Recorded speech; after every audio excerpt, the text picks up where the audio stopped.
যারা অবিবাহিত যুবক যুবতী আছো, এই লেকচার তোমরা যারা শুনছো, তোমাদের মধ্যে কেউ যদি জেনা করে থাকো, অবিবাহিতর কথা বলছি, তোমাদের কাদের মধ্যে এখন 100 বেত্রাঘাতের শাস্তি ঝুলে আছে।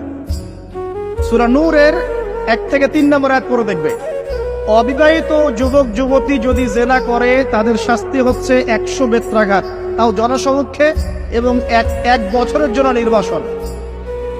এই বিধানগুলো যদি পৃথিবীর কোনো দেশেও না থাকে, আসমানে আছে। মরার সাথে সাথেই এই বিধান কার্যকর হবে ইনশাআল্লাহ। বাঁচার মধ্যে কি একটাই উপায় আছে। এই লেকচার কানে চলে গেছে, অনতিবিলম্বে ওযু করবে। ওযু করে খালেস ভাবে রাতের শেষ রাতে জায়নামাজ বিছাবে। জায়নামাজ বিছিয়ে আল্লাহর সামনে দাঁড়িয়ে 2 রাকাত নামাজ পড়বে। পড়ে নিজের পাপের কথা স্মরণ করে চোখ দিয়ে দরদর করে পানি ফেলে দিবে। আল্লাহকে সিজদায় গিয়ে বলবে, আল্লাহ আমি জিনা করেছি, আমাকে মাফ করে দাও। আমার এই পাপের কথা কেউ জানে না, তুমি জানো, মাফ করে দাও। এই মাফ নেওয়ার পরে আবার ওই যার সাথে করেছেন ওর সাথে আবার লিঙ্ক আপ করার চেষ্টা করেন না। আসো আমরা জেনা করেছিলাম, আসো বিয়ে করে নেই, এটা সলিউশন না। জেনা করেছেন, আগে তওবা করে ফিরে আসতে হবে, তারপরে পুরো জীবন ইসলামিক লাইফ লিড করতে হবে।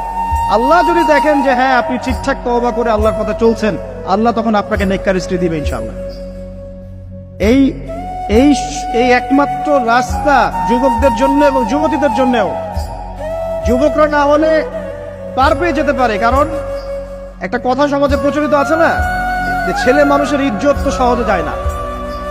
গোপন হয়ে গেছে, কেউ জানে না, আল্লাহ মাফ করে দিয়েছেন, সে হয়তো পার পেয়ে গেল। কিন্তু এই যে মেয়ে, তুমি যে 8-10টা ছেলের সাথে জেনা করেছো, তোমার ইজ্জতের কি হবে?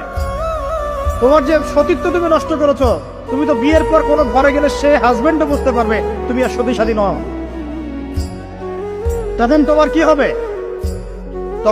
কি হবে?